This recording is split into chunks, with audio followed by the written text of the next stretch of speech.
નમસ્કાર વિદ્યાર્થી મિત્રો, MTC ચેનલમાં આપનું સ્વાગત છે.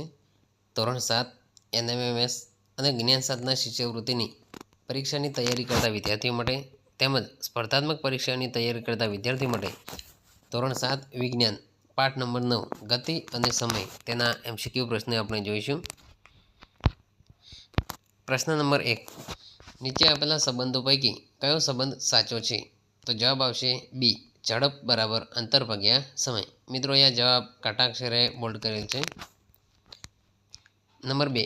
નીચે પૈકી કયો ઝડપનો એકમ નથી? જવાબ આવશે સી, ડી પ્રતિ સેકન્ડની 3 ઘાત. નંબર 3. ઝડપનો મૂળભૂત એકમ ખાલી જગ્યા છે. જવાબ આવશે ડી, એમ પ્રતિ એસ. નંબર 4. બે સ્ટેશન વચ્ચેનું અંતર 240 કિમી છે. ટ્રેનને આ અંતર કાપવા માટે 4 કલાક લાગે છે. તો આ ટ્રેનની ઝડપ શોધો. તો મિત્રો, જવાબ આવશે એ, 60 કિમી પ્રતિ કલાક. નંબર 5. 1 માઇક્રોસેકન્ડ એ 1 સેકન્ડનો કેટલામો ભાગ છે? જવાબ આવશે બી, 10 લાખમો ભાગ. નંબર 6. 1 સેકન્ડનો 1 અબજમો ભાગ એટલે? જવાબ આવશે બી, 1 માઇક્રોસેકન્ડ. નંબર 7. એક પૂનમ પછી તરત આવતી બીજી પૂનમના સમયગાળાને શું કહે છે? જવાબ આવશે બી, 1 માસ. નંબર 8. નીચેના પૈકી કયું વર્તુળાકાર ગતિનું ઉદાહરણ છે? જવાબ આવશે એ, ઘડિયાળમાં ફરતા મિનિટના કાંટાની ગતિ. નંબર 9. ઝાડ પરથી પડતા ફળની ગતિ કયા પ્રકારની છે? જવાબ આવશે બી, સુરેખ ગતિ. નંબર 10. દોડની સ્પર્ધામાં ટૂંકો સમયગાળો માપવા વપરાતી ખાસ પ્રકારની ઘડિયાળ કઈ છે? જવાબ આવશે બી, સ્ટોપવોચ. નંબર 11. સમયના એકમ કલાકની સંજ્ઞા કઈ છે? જવાબ આવશે બી, એચ. નંબર 12. જાણીતું જંતર મંતરનું છાયાયંત્ર ક્યાં આવેલું છે? જવાબ આવશે સી, દિલ્હી. નંબર 13. વાહનમાં ઝડપ કયા એકમમાં મપાય છે?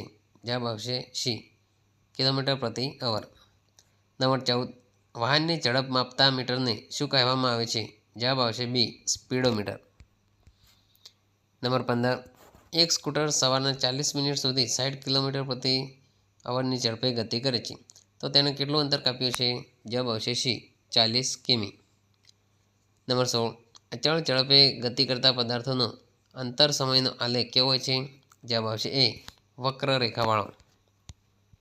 નંબર 17. લોલક કઈ ગતિનું ઉદાહરણ છે? જવાબ આવશે ડી, આવર્ત ગતિ. નંબર 18. સાદા લોલકમાં ધાતુના ગળાને શું કહેવામાં આવે છે? જવાબ આવશે બી, લોલકનો બોબ. નંબર 19. નીચેના પૈકી કયા પ્રાણીની ઝડપ સૌથી વધારે હોય છે? જવાબ આવશે સી, ચિત્તો. નંબર 20. એક ટ્રેનની ઝડપ 20 મીટર પ્રતિ સેકન્ડ છે. તો તેની ઝડપ કિલોમીટર પ્રતિ અવર એકમમાં કેટલી? જવાબ આવશે બી, 72 કિલોમીટર પ્રતિ અવર. તો મિત્રો, આ હતા પાઠ નંબર 9ના MCQ પ્રશ્નો. Thank you.